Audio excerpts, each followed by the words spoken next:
La vérité ne se cache pas dans les urnes, mais derrière les rideaux de ceux qui les remplissent. La démocratie. Ce mot qu'on nous enseigne dès l'école comme le symbole absolu de la liberté. On nous dit que c'est le peuple qui décide, que chaque voix compte, que le pouvoir appartient à tous. Mais si tout cela n'était qu'une illusion soigneusement entretenue? Et si, derrière les discours, les drapeaux et les promesses, se cachait un mécanisme bien plus sombre, bien plus organisé, un théâtre où les acteurs changent, mais où les metteurs en scène restent toujours les mêmes? Dans cette vidéo, tu vas découvrir ce que personne n'ose vraiment dire sur la démocratie. Tu comprendras qui tire réellement les ficelles, comment ton vote est orienté avant même que tu ne le déposes, et pourquoi cette illusion de liberté est devenue l'un des plus puissants outils de contrôle de masse de notre époque. Prépare-toi, car ce que tu vas entendre risque de changer à jamais ta vision du monde politique, des médias et même de toi-même. Ce n'est pas une théorie du complot. C'est une réalité documentée, analysée, vérifiée. Des faits, des témoignages, des preuves que l'on t'a soigneusement cachées. Alors, reste bien jusqu'à la fin, parce que la fin va te révéler le nom des véritables maîtres du jeu démocratique, ceux que tu n'as jamais vus sur un bulletin de vote. Et si ce genre d'histoire t'intrigue, si tu veux comprendre ce que personne ne t'a jamais expliqué, alors abonne-toi dès maintenant à Histoires émouvantes et laisse un like pour soutenir la vérité, pas la version qu'on t'impose. La vérité dérange, mais elle libère. La démocratie vous a été vendue comme la victoire de la liberté. Mais dans la pratique, elle s'est transformée en un théâtre soigneusement mis en scène. Ce soir-là, dans la petite ville de Penmark, les gens faisaient de la queue devant les urnes. Les caméras filmaient les sourires, les drapeaux flottaient, les visages étaient pleins d'espoir. C'est ça, la démocratie, disait un journaliste dans son micro. Mais personne ne regardait la scène d'un peu plus haut, de là où tout se décidait vraiment. Car au même moment, dans un immeuble anonyme à quelques kilomètres, des stratèges politiques, des communicants et des financiers observaient les statistiques défiler sur leurs écrans. Des millions de données, opinions, émotions, comportements. Des algorithmes prédisaient déjà qui voterait et pour qui. Avant même que le premier bulletin ne soit glissé dans l'urne, le résultat était presque connu. Voilà la première vérité que personne n'ose dire. La démocratie moderne n'est pas un choix libre, mais un scénario contrôlé. Quand tu votes, tu crois choisir. En réalité, tu valides un choix déjà préparé pour toi. Les candidats, présélectionnés. Les idées, filtrées. Les discours, testés sur des panels, corrigés, calibrés par des experts en marketing politique. Depuis les années 1950, la politique n'a plus rien d'une confrontation d'idées. Elle est devenue une industrie de persuasion, gérée par les mêmes agences qui vendent des sodas ou des téléphones. Edward Bernays, neveu de Freud et père de la propagande moderne, l'avait dit sans détour. La manipulation consciente et intelligente des habitudes et des opinions organisées des masses est un élément important de la société démocratique. Bernays, Propaganda, 1928. Autrement dit, pour que la démocratie fonctionne, il faut manipuler le peuple, mais subtilement. Regarde les bulletins de vote, des couleurs différentes, des visages, des slogans. Mais derrière, souvent, les mêmes financeurs. Aux États-Unis, par exemple, les grandes entreprises financent à la fois les républicains et les démocrates. En France, les mêmes groupes d'intérêt soutiennent plusieurs partis en parallèle. Pourquoi? Parce que, quel que soit le résultat, le système reste intact. On t'offre un duel, mais le combat est truqué. On te fait croire à une alternance, alors qu'il ne s'agit que d'une rotation d'acteurs dans la même pièce de théâtre. Comme l'écrivait l'historien Howard Zinn, si les élections pouvaient vraiment changer quelque chose, elles seraient interdites. Chaque élection est donc un rituel. Un moment où le peuple croit reprendre le pouvoir, alors qu'il le rend à nouveau à ceux qui le possèdent déjà. Les émotions sont devenues les nouvelles armes politiques. La peur, la colère, la nostalgie, tout est soigneusement dosé. Quand un candidat parle de sécurité, ce n'est pas pour informer, mais pour activer une réaction primitive dans ton cerveau. Les neuroscientifiques le savent. Face à la peur, la raison s'efface. Et c'est là que la manipulation commence. Des équipes d'experts analysent les réactions du public en temps réel.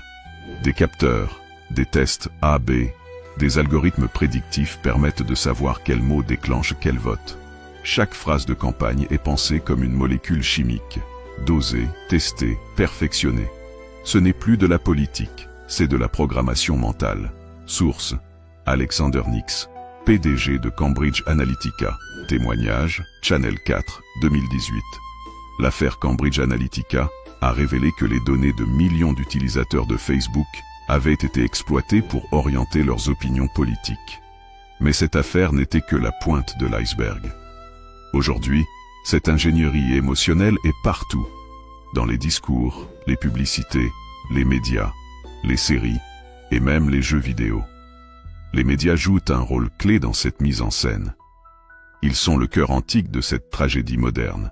Ils commentent, orientent, sélectionnent ce qui doit être vu et ce qui doit être oublié. Quelques conglomérats, moins d'une dizaine à l'échelle mondiale, contrôlent la majorité des informations que tu lis, vois ou entends.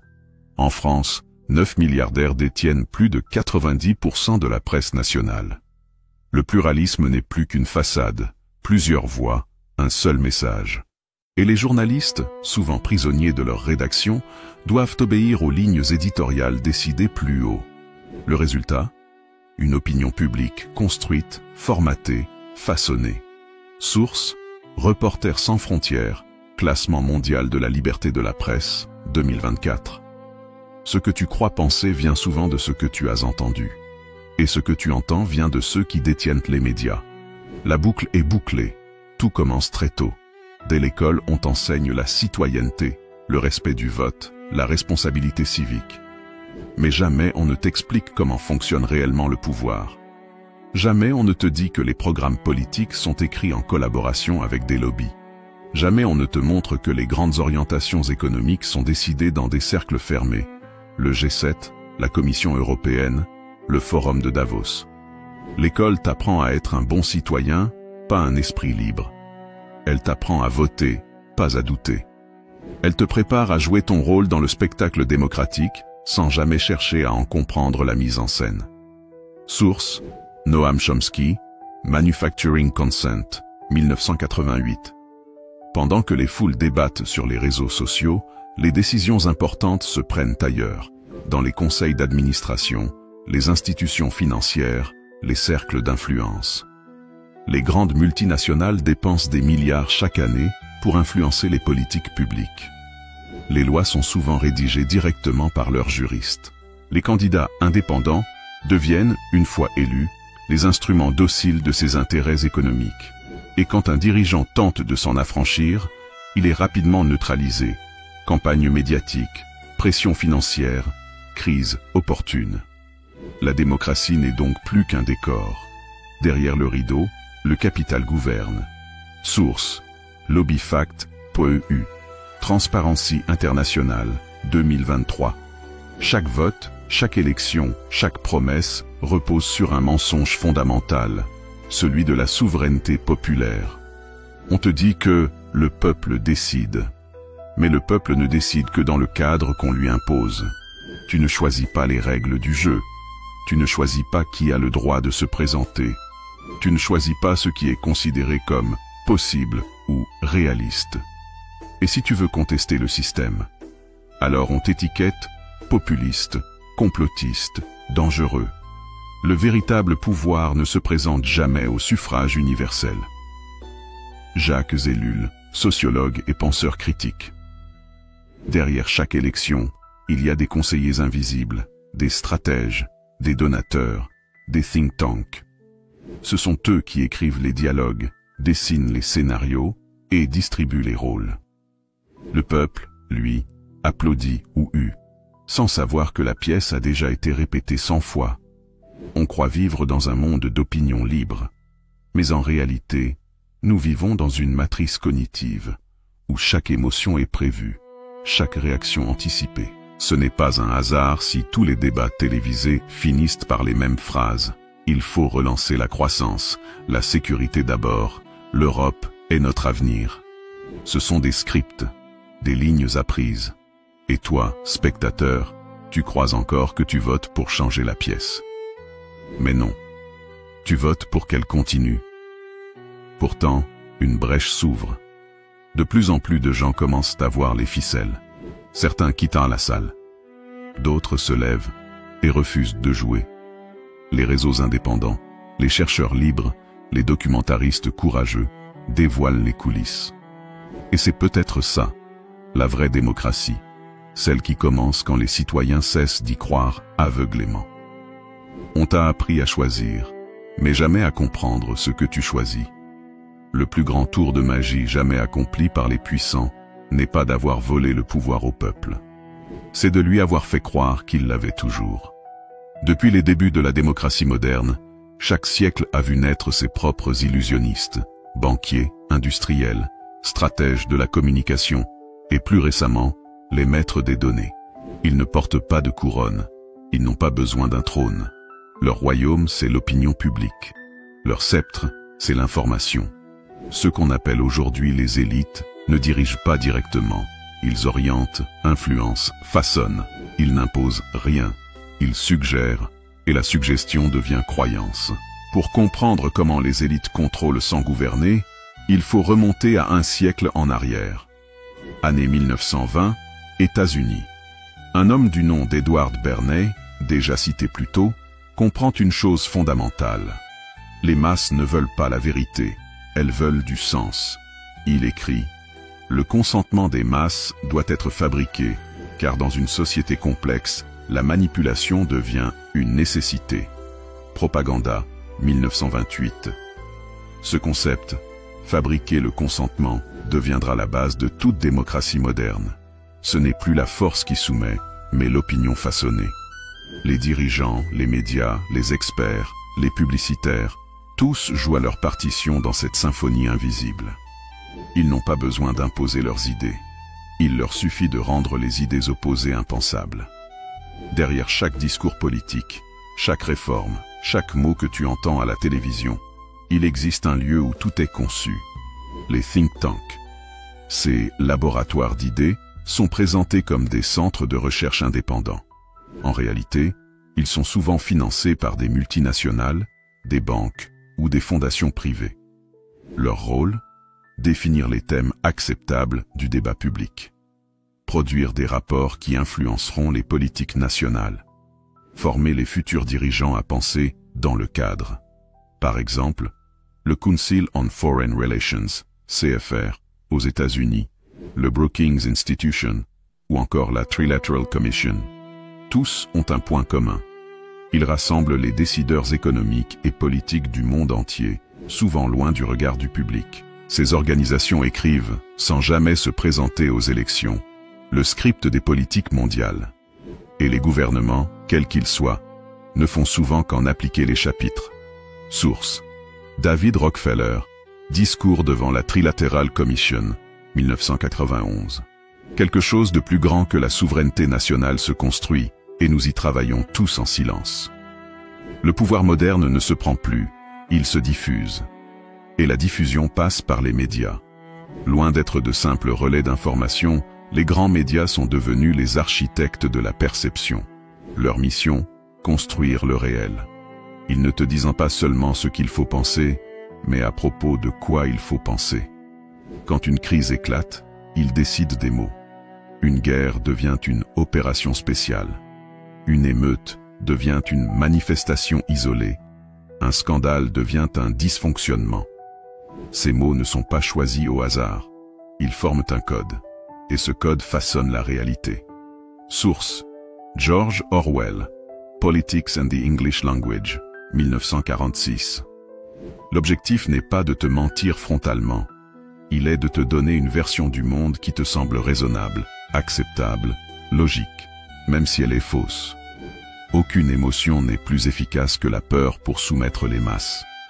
Les élites l'ont compris depuis toujours. Regarde l'histoire. Peur du communisme dans les années 50.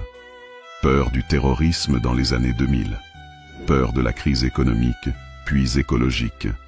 peur de l'autre, de l'immigré, du virus, de la guerre. Chaque période a sa peur dominante, et chaque peur justifie des mesures d'exception.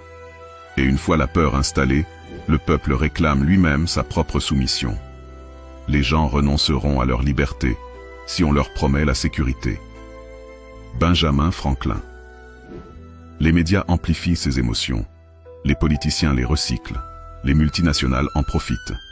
Pendant ce temps, le citoyen se replie, vote, utile, soutient le moindre mal. Et le système, encore une fois, survit. Toute histoire a besoin d'un protagoniste et d'un ennemi. La politique moderne fonctionne exactement comme une série télévisée. Les conseillers en communication savent que le public ne vote pas pour un programme, mais pour une narration. Alors ils construisent des personnages, le sauveur du peuple, le réformateur courageux, le danger populiste, le technocrate rationnel. Ces archétypes se répètent dans tous les pays, à toutes les époques. Et quand un héros tombe, un autre est prêt, déjà formé, déjà médiatisé. C'est pour cela que les candidats semblent si interchangeables. Ils sont produits dans la même école narrative. Source, Naomi Klein, No Logo, 1999. Au XXIe siècle, le pouvoir ne repose plus seulement sur l'argent ou les médias, mais sur la donnée. Chaque clic, chaque recherche, chaque like construit ton profil. Ces informations ne servent pas seulement à te vendre des chaussures. Elles servent à te prédire, te comprendre et te diriger. Les géants du numérique, Google, Meta, Amazon, X, savent ce que tu veux avant que tu ne le saches toi-même. Et ces données sont revendues à des entreprises politiques, à des agences d'État, parfois même à des puissances étrangères. L'affaire Cambridge Analytica l'a prouvé. En analysant les comportements de 87 millions d'utilisateurs, une entreprise a pu influencer le résultat d'élections entières. Ce n'était que le début. Aujourd'hui, cette ingénierie comportementale est devenue un instrument politique planétaire. Source, Shoshana Zuboff, The Age of Surveillance Capitalism, 2019. Chaque démocratie repose sur un ensemble de symboles, le drapeau, l'hymne, le vote, la liberté d'expression. Ces symboles sont puissants parce qu'ils touchent à l'émotion plus qu'à la raison. Mais ces symboles peuvent aussi devenir des outils de contrôle. On t'apprend que voter, c'est exister. Que refuser de voter, c'est trahir la nation. Que contester les institutions, c'est mettre en danger la République. Ainsi, la démocratie devient un culte, et le citoyen, un fidèle. On ne remet pas en cause la foi, on la célèbre. Autrefois, les rois régnaient par la grâce de Dieu. Aujourd'hui, nos dirigeants gouvernent par la grâce des experts. Ces figures omniprésentes, économistes, virologues, politologues, servent de légitimation morale et scientifique au pouvoir. Mais qui les nomme? Qui les finance? Souvent, les mêmes institutions qui bénéficient des politiques qu'ils défendent. Cette autorité technocratique a remplacé le débat public par le consensus scientifique de circonstance. Et quiconque conteste devient anti-système. Source, Pierre Bourdieu, sur la télévision, 1996. Pendant que les élites manipulent à l'opinion, elles offrent au peuple des distractions, spectacles, compétitions, réseaux sociaux, scandales. C'est la stratégie du panem et circense, du pain et des jeux. La société de divertissement n'est pas neutre. Elle sert à maintenir un niveau de conscience bas, mais de satisfaction suffisant. On te donne des émotions à la demande, des débats futiles, des polémiques sans fin. Le citoyen devient spectateur de son propre monde. Et tant qu'il regarde, il ne se lève pas. Source, Neil Postman, Amusing Ourselves to Death, 1985. Mais tout système de contrôle finit par générer sa propre opposition. Certains refusent de jouer. Des journalistes indépendants, des chercheurs marginaux, des collectifs citoyens, tous tentent de dévoiler les mécanismes du consentement fabriqué. Ils sont peu nombreux, souvent censurés, parfois ridiculisés. Mais ils sèment un doute. Et ce doute est dangereux pour le pouvoir, car il brise le charme. Ce qui sépare aujourd'hui le peuple des élites, ce n'est pas la richesse, c'est l'accès à la vérité. Les uns savent comment fonctionne le système, les autres y croient encore. Et c'est là tout le drame de notre époque. La démocratie est devenue un langage à double sens. Ce que les citoyens entendent comme liberté, les puissants l'entendent comme contrôle. Les élites n'ont pas besoin de complot. Elles ont quelque chose de bien plus efficace, le consensus. Elles n'ont pas besoin de cacher la vérité. Il suffit qu'elles paraissent ennuyeuses. Elles n'ont pas besoin d'imposer leurs idées. Il suffit qu'elles deviennent la norme. Et pendant que le peuple s'épuise à débattre sur les réseaux, eux avancent, calculent, investissent, décident. Voilà comment le consentement se fabrique. Par l'habitude, la peur, la distraction et surtout, le confort de ne pas savoir. Ils t'ont vendu la liberté comme une marque, et toi, tu l'as achetée sans lire la notice. Tout commence par une idée simple, presque innocente. Si le peuple veut la liberté, qu'on la lui vende. Au fil du XXe siècle, la démocratie a cessé d'être un idéal pour devenir un produit d'appel, un logo, un slogan, un concept exportable. Les États-Unis ont été les premiers à comprendre que la liberté pouvait devenir la plus rentable des marques. Chaque élection, chaque campagne, chaque réforme s'est transformée en une opération marketing. On n'élit plus un représentant, on achète une image. Et comme tout bon produit, la démocratie se décline en version premium ou low cost selon le pays. Dans les années 1950, les publicitaires ont fusionné deux mondes, celui du commerce et celui de la politique. Les campagnes électorales ont adopté les techniques de la publicité, le slogan, le logo, la couleur, le storytelling. Le citoyen n'était plus un acteur du pouvoir, mais un consommateur d'images. Et comme tout consommateur, il fallait le séduire, pas l'instruire. Les politiciens se sont mis à parler comme des vendeurs, projets, solutions, promesses. Elles n'ont pas besoin d'imposer leurs idées, il suffit qu'elles deviennent la norme. Et pendant que le peuple s'épuise à débattre sur les réseaux, eux avancent, calculent, investissent, décident. Voilà comment le consentement se fabrique. Par l'habitude, la peur, la distraction et surtout, le confort de ne pas savoir. Ils t'ont vendu la liberté comme une marque, et toi, tu l'as achetée sans lire la notice. Tout commence par une idée simple, presque innocente. Si le peuple veut la liberté, qu'on la lui vende. Au fil du XXe siècle, la démocratie a cessé d'être un idéal pour devenir un produit d'appel, un logo, un slogan, un concept exportable. Les États-Unis ont été les premiers à comprendre que la liberté pouvait devenir la plus rentable des marques. Chaque élection, chaque campagne, chaque réforme s'est transformée en une opération marketing. On n'élit plus un représentant, on achète une image. Et comme tout bon produit, la démocratie se décline en version premium ou low cost selon le pays. Dans les années 1950, les publicitaires ont fusionné deux mondes, celui du commerce et celui de la politique. Les campagnes électorales ont adopté les techniques de la publicité, le slogan, le logo, la couleur, le storytelling. Le citoyen n'était plus un acteur du pouvoir, mais un consommateur d'images. Et comme tout consommateur, il fallait le séduire, pas l'instruire. Les politiciens se sont mis à parler comme des vendeurs, projets, solutions, promesses. Et le peuple, fatigué des idéologies, a préféré acheter du rêve plutôt que construire la réalité. Source: Guy Debord, La Société du spectacle, 1967.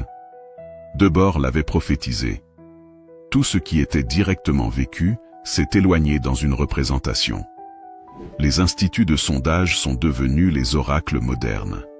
Chaque mot, chaque débat, chaque émotion publique est mesurée, quantifiée, monétisée. Le vote n'est plus un acte de conscience, mais un indicateur de marché. Les partis commandent des études pour savoir ce que le peuple veut entendre. Puis ils adaptent leur discours. Ce n'est plus le peuple qui choisit le programme, c'est le programme qui s'ajuste aux clients. Résultat, une politique sans conviction où la sincérité coûte plus cher que la mise en scène. Source: Patrick Champagne, Faire l'opinion, 1990. Dans les années 2000, les émotions ont remplacé les idées. Les communicants ont compris que les sentiments sont plus rentables que la raison. La peur, la colère, l'espoir. Tout cela se mesure, s'achète, se revend. Sur les réseaux sociaux, les algorithmes récompensent ce qui provoque une réaction. Et les politiciens l'ont bien compris. Chaque discours est désormais conçu pour faire vibrer, non pas réfléchir. Le marketing politique est devenu une science comportementale. Source: Daniel Kahneman, Thinking, Fast and Slow, 2011. Le cerveau humain fonctionne sur deux systèmes, le rapide, émotionnel, instinctif, le lent, rationnel, logique. Les campagnes politiques modernes visent exclusivement le premier. Là où autrefois les citoyens se réunissaient sur les places publiques, aujourd'hui ils se connectent sur Twitter, TikTok, YouTube. Ces plateformes ont remplacé les forums, les assemblées, les cafés politiques.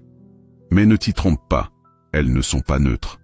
Elles hiérarchisent l'information, décident de ce qui devient viral, effacent ce qui dérange. Leur algorithme est le nouveau censeur invisible. Et dans ce monde, celui qui crie le plus fort obtient le plus d'attention. La démocratie est devenue une bataille de bruit, où la vérité s'étouffe sous les likes. Source: Tristan Harris, The Social Dilemma, Netflix, 2020. Regarde les drapeaux, les hymnes, les cérémonies. Chaque pays démocratique soigne son image comme une marque internationale. La liberté devient un logo exporté sur les écrans du monde entier. Les guerres, autrefois menées au nom de Dieu ou du roi, sont désormais justifiées au nom de la démocratie. Mais derrière cette rhétorique noble, il y a souvent des intérêts économiques, géopolitiques, stratégiques.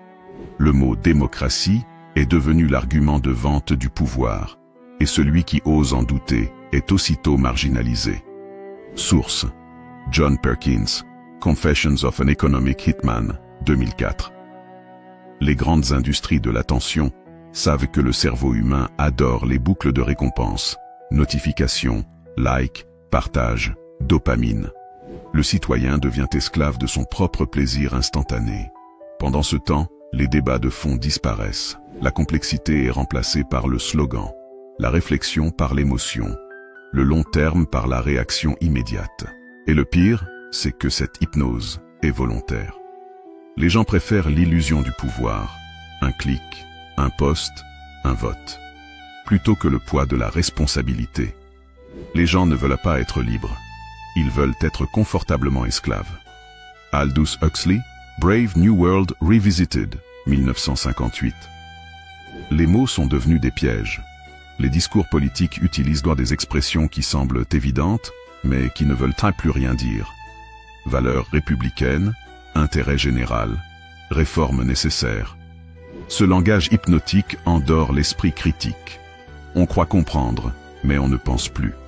George Orwell l'avait parfaitement décrit. Le but du langage politique est de rendre le mensonge respectable et le meurtre acceptable. Politics and the English Language, 1946. Aujourd'hui, les marques, les influenceurs, les institutions se parent de valeurs morales. Ils défendent la planète, les droits, la diversité, mais souvent pour mieux vendre. La démocratie est devenue un spectacle de vertu. On affiche la bonté, on vend l'éthique, on capitalise sur l'émotion. Mais derrière les slogans de justice sociale ou d'écologie, les mêmes multinationales continuent d'exploiter, de manipuler, de détruire. Le système se nourrit de la contestation pour se régénérer. Chaque révolte devient un produit dérivé. Source: Slavoj Žižek, First as Tragedy, Then as Farce, 2009. Autrefois, les orateurs inspiraient. Aujourd'hui, les influenceurs séduisent. Sur TikTok et YouTube, la politique est devenue un show. Les candidats font des challenges, les débats deviennent des clips, les scandales des mèmes. La démocratie se dissout dans le divertissement. Mais derrière cette légèreté apparente, il y a une logique précise. Le contrôle par la fatigue cognitive. Quand tout devient politique, plus rien ne l'est.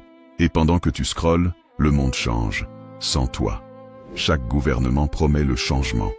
Mais le changement n'est souvent qu'un rebranding du statu quo. Les visages changent, les logos évoluent, les slogans se renouvellent. Mais les structures du pouvoir, elles, restent intactes. Ce qui évolue, c'est la manière de faire accepter l'immuable. Le système s'adapte pour survivre, comme un organisme intelligent. Source: Yuval Noah Harari, Homo Deus, 2015. Nous vivons désormais dans une démocratie des émotions. Les faits comptent moins que les ressentis. La vérité devient subjective, modulable, personnalisée. Les plateformes, en te montrant ce que tu veux voir, créent un monde où chacun vit dans sa propre réalité. Le dialogue meurt, la polarisation explose. C'est ainsi que l'élite gagne. Diviser pour régner, polariser pour régner, distraire pour régner. Quand le peuple commence à douter, le système lui vante une nouvelle illusion, le renouveau démocratique. Des partis anti-système apparaissent, souvent récupérés, infiltrés ou neutralisés. Le cycle recommence. Indignation, espoir, déception. Le citoyen épuisé finit par se résigner. De toute façon, ils sont tous pareils. Et c'est là que le pouvoir triomphe vraiment. L'indifférence, pas la révolte, est la clé de la stabilité du système. Pendant que le citoyen croit participer, les véritables clients du système démocratique sont ailleurs. Les multinationales, les banques, les puissances financières. Elles achètent l'accès, l'influence, la légitimité. Et en retour, elles garantissent la stabilité du marché. La démocratie n'est plus un contrat social, c'est un contrat commercial. Source: Thomas Piketty, Capital et idéologie, 2019. Aujourd'hui, la liberté est conditionnelle. Tu es libre de t'exprimer, tant que tu restes dans les limites de l'acceptable. Libre de manifester, tant que tu restes dans le périmètre autorisé. Libre de voter, tant que tu choisis entre les options validées. La liberté est devenue un produit sous licence, comme un logiciel dont on accepte les conditions sans les lire. Et la majorité clique « Accepter » sans poser de questions. Derrière ce système, il n'y a pas un homme, ni même un groupe. Il y a une logique, celle du contrôle par la consommation. Le grand illusionniste, ce n'est pas un tyran, c'est la machine entière, le marché, la technologie, les médias, la psychologie humaine. Un réseau d'intérêts si bien tissé qu'il n'a plus besoin d'un chef. Le système fonctionne seul, alimenté par nos clics, nos votes, nos désirs. Nous sommes les rouages consentants de la grande illusion démocratique. Regarde ton téléphone. C'est ton urne, ton média, ton église. Chaque jour, tu y déposes ton attention, ton temps, ton énergie. Et à chaque scroll, tu votes pour le monde qu'on t'impose. Les chaînes de l'esclave moderne ne sont pas de fer, mais de fils d'actualité. On ne libère pas un peuple. On lui montre le miroir, et il se libère seul. Tout système de pouvoir finit toujours par se fissurer. Pas d'un grand cri, pas d'une révolution spectaculaire, mais par un frémissement silencieux, presque imperceptible. Un regard qui change, un doute qui s'installe, une conscience qui s'éveille. Depuis quelques années, quelque chose se passe. Les citoyens, saturés d'images, de discours et de promesses, commencent à voir les fils. L'illusion parfaite de la démocratie vacille. Le rideau se soulève, et derrière, on aperçoit les machinistes, les projecteurs, les ombres. Et soudain, l'évidence s'impose. Le pouvoir n'a jamais été à l'extérieur. Il a toujours été en nous. Tout commence par une désillusion, celle du citoyen qui, après des années de votes, de débats, de colères et d'espoirs, comprend que rien ne change vraiment. Les visages défilent, les mots se ressemblent, les lois se répètent. Ce désenchantement n'est pas un échec, c'est une naissance. Le peuple ne croit plus à la pièce, il sort du théâtre. Mais cette sortie n'est pas simple, car quitter le spectacle, c'est affronter le vide, l'absence de repères, la peur de l'inconnu, le silence après le vacarme. Le vrai courage politique, aujourd'hui, ce n'est pas de voter, c'est d'oser penser sans permission. Ce paradoxe est fascinant. Les mêmes outils qui ont servi à contrôler les masses Les réseaux sociaux, les données, les plateformes deviennent désormais les armes du réveil collectif. Des milliers de citoyens se connectent autrement, forums libres, médias indépendants, communautés d'entraide, collectifs citoyens. Leur but n'est plus de croire ou de suivre, mais de comprendre. Des mots interdits reviennent: autonomie, entraide, souveraineté, conscience. La pensée redevient contagieuse. Et pour la première fois depuis longtemps, les puissants ont peur. Source: Cory Doctorow, The Internet. Caen, How to Seize the Means of Computation, 2023. Le mensonge ne s'effondre pas d'un coup. Il se dissout lentement quand trop de vérités commencent à s'entrechoquer. Les scandales financiers, les manipulations médiatiques, les crises successives dévoilent un schéma que même les plus aveugles ne peuvent plus ignorer. Le système ne travaille pas pour le peuple, il travaille sur le peuple. Mais plus il se défend, plus il se dévoile. Les censures deviennent visibles, les mensonges deviennent traçables, et la confiance, ce carburant invisible du pouvoir, s'évapore. Source: Naomi Wolf, The End of America, 2007. Un jour, un homme disait: quand assez de gens voient l'illusion, elle s'effondre d'elle-même. Ce moment arrive. Dans les rues, dans les écoles, dans les réseaux, une génération entière ne veut plus jouer le rôle prévu. Elle ne veut plus voter par habitude. Elle ne veut plus se battre pour choisir son bourreau préféré. Elle veut reprendre la narration. Et c'est ici que la véritable révolution commence. Non pas par la violence, mais par le refus du mensonge. Le pouvoir s'effondre le jour où le peuple cesse d'y croire. C'est aussi simple que ça. Si le citoyen refuse de jouer le rôle du spectateur, s'il cesse de se nourrir de peur et de spectacle, le système n'a plus de carburant. Le grand illusionniste disparaît non pas parce qu'on le combat, mais parce qu'on cesse de l'alimenter. Source: Étienne de la Boétie, Discours de la servitude volontaire, 1176. Ils sont peu nombreux, mais essentiels. Ce sont les journalistes indépendants, les penseurs libres, les artistes conscients, les professeurs désobéissants. Ils ne donnent pas de réponses, ils posent des questions. Et dans un monde saturé de certitudes, poser une question devient un acte révolutionnaire. Leur force ne vient pas des armes ou des institutions, mais du courage de dire: je ne crois plus à votre mise en scène. Chaque fois qu'un être humain ose penser par lui-même, une chaîne tombe quelque part. Source: Hannah Arendt, La crise de la culture, 1961. Imagine un peuple qui se regarde enfin sans phare, qui voit non pas ses dirigeants, mais sa propre responsabilité. Car la démocratie truquée n'existe que parce que nous y participons tous, par confort, par peur, par fatigue. Ce miroir fait mal, mais il libère. Le jour où chacun comprend que la liberté ne se délègue pas, qu'elle se vit, alors plus aucun système ne peut la lui prendre. Le vrai pouvoir n'est pas dans l'urne, il est dans le regard qu'on ose poser sur soi. Alors, que faire? La réponse n'est pas de détruire la démocratie, mais de la réinventer en dehors du cadre. Des expériences émergent partout dans le monde. Budgets participatifs locaux, assemblées citoyennes, communautés en réseau sans hiérarchie fixe, monnaies alternatives, coopératives, écovillages. Ce sont de petites étincelles, souvent invisibles aux médias, mais elles portent la graine d'un nouveau modèle, une démocratie vécue, pas déléguée. Source: Murray Bookchin, The Ecology of Freedom, 1982. La liberté du XXIe siècle ne sera plus politique. Elle sera intérieure, cognitive, spirituelle. Être libre, ce ne sera plus choisir un maître, mais refuser la servitude intérieure. Ne plus réagir, mais agir. Ne plus croire, mais savoir.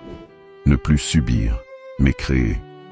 Et c'est peut-être cela, la plus grande peur des élites, que l'être humain comprenne enfin que le pouvoir n'a jamais été en haut, mais en lui. Quand le système sent sa fin approcher, il joue sa dernière carte, le chaos. Il te fait croire que sans lui, tout s'effondre, que sans ses lois, ses institutions, ses experts, le monde plongera dans la barbarie. Mais ce n'est pas vrai. Le chaos, c'est lui. C'est lui qui a fait du mensonge une habitude, de la peur une économie, de la liberté un produit. Quand on arrête de jouer, le monde ne s'effondre pas. Il respire. Les sociétés se reconstruisent toujours à partir de la base. Les relations humaines, la solidarité, la vérité vécue. Pas besoin de leader, ni de parti, ni de programme. Seulement de la conscience et du courage. Et si la démocratie devait renaître, elle ne porterait plus de drapeau, mais un seul symbole, la main tendue entre égaux. Dans chaque époque, il y a ceux qui parlent trop et ceux qui agissent dans l'ombre. Les vrais bâtisseurs du monde à venir sont silencieux. Ils plantent, ils enseignent, ils soignent, ils partagent. Ils reconstruisent sans attendre de permission. L'avenir leur appartient. Parce qu'ils ont compris une chose que les puissants ignorent. La vérité n'a pas besoin de projecteurs pour briller. Un jour, le peuple cessera d'applaudir. Le théâtre s'assombrira. Les acteurs quitteront la scène et les projecteurs s'éteindront. Et dans ce silence nouveau, on entendra pour la première fois le son le plus pur du monde. La voix libre d'un peuple qui n'attend plus d'autorisation pour exister. La démocratie vous a été vendue comme la victoire de la liberté. Mais la vraie liberté commence quand on n'a plus besoin de la leur. Sources et références. Étienne de la Boétie.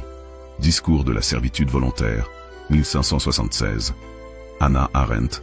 La crise de la culture, 1961. Murray Bookchin. The Ecology of Freedom, 1992. Naomi Wolf.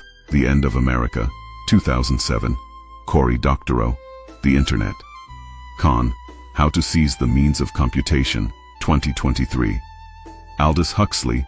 Brave New World Revisited, 1958.